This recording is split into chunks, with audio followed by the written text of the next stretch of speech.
मेरा नाम है कुमकुम बिनवाल। एमसीडी के चुनावी नतीजे आ चुके हैं, लेकिन नतीजे ऐसे आएंगे किसी ने कल्पना भी नहीं की थी। जो कहा जा रहा था कि आम आदमी पार्टी क्लीन स्वीप करेगी दिल्ली एमसीडी चुनाव में, वैसा होता नहीं दिखाई दे रहा है। लेकिन फिर भी बड़ी खबर यह है कि आम आदमी पार्टी यानी कि अरविंद केजरीवाल की पार्टी ने दिल्ली एमसीडी चुनाव में रुझानों में बहुमत का आंकड़ा पार कर लिया है।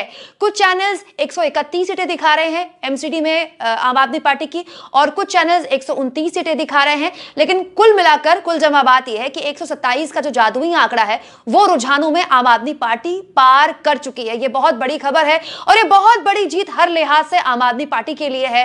उन हालात में जब आम आदमी पार्टी की एक पूरी ताकत गुजरात में भी, खासतौर पर अरविंद केजरीवाल उनकी कोर टीम गुजरात में भी चुनाव लड़ रही थी, ठीक उसी वक्त एमसीडी चुनाव की तारीखों का ऐलान हो गया और उसके बाद पूरा फोकस आम आदमी पार्टी, अरविंद केजरीवाल, उनकी पूरी टीम ने दिल्ली में दिया। और कुछ दिनों की तैयारी में आम आदमी पार्टी ने वो करके दिखाया जिसकी उम्मीद उनका वोटर, उनका समर्थक उनसे करता है। लेकिन फिर भी जो लबोलुबाब अब तक शुरुआती रुझानों में आ रहा है वो ये है कि बीजेपी की जो बीजेपी की जो हालत की उम्मीद आम आदमी पार्टी कर रही थी, या फिर अरविंद केजरीवाल ने खुद इसकी भविष्यवाणी लिख कर दे दी थी कि 40 सीटें आएंगी बीजेपी की, तो ऐसा होता नहीं दिखाई दे रहा है, क्योंकि बीजेपी तिहाई का आंकड़ा पार करती हुई फिलहाल रुझानों में दिखाई दे रही है। हालांकि हमें अब ये और इंतजार करना पड़ेगा क्योंकि अब तक काउंटिंग पूरी नहीं हुई है।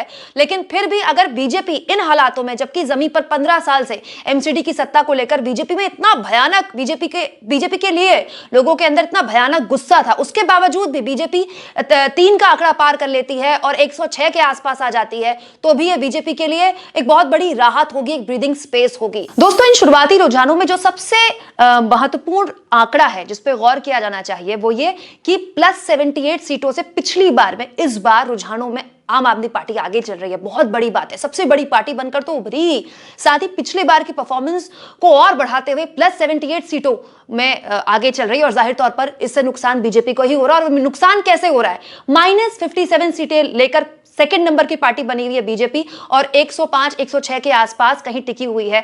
लेकिन सबसे बुरी गत इस चुनाव में जिसकी हुई है वो है कांग्रेस पार्टी, जिसने -12 सीटें लेकर अभी तक केवल 10 का आंकड़ा छुआ, यानी कि पिछली बार की भी जो सीटें उसने की थी उसको भी वो रिपीट नहीं कर पाई, उससे भी नीचे गिर गई है। तो कांग्रेस पार्टी के लिए यह सोचने, समझने और मंथन करने का वक्त है कि एक ऐसे राज्य दिल्ली में उसका एक तरह से जमीन से पूरी तरह से सफाया हो चुका है, जहां 15 साल उसने एक सफल सरकार चलाई। और आज भी लोग कहते हैं कि दिल्ली में अगर कोई सबसे सफल मुख्यमंत्री थी तो वो शीला दीक्षित थी। लेकिन आज कांग्रेस का नाम लेने वाला दिल्ली में कोई नहीं है। मैं फिर कह रही हूं कि ये बहुत ही शुरुआती रुझान है।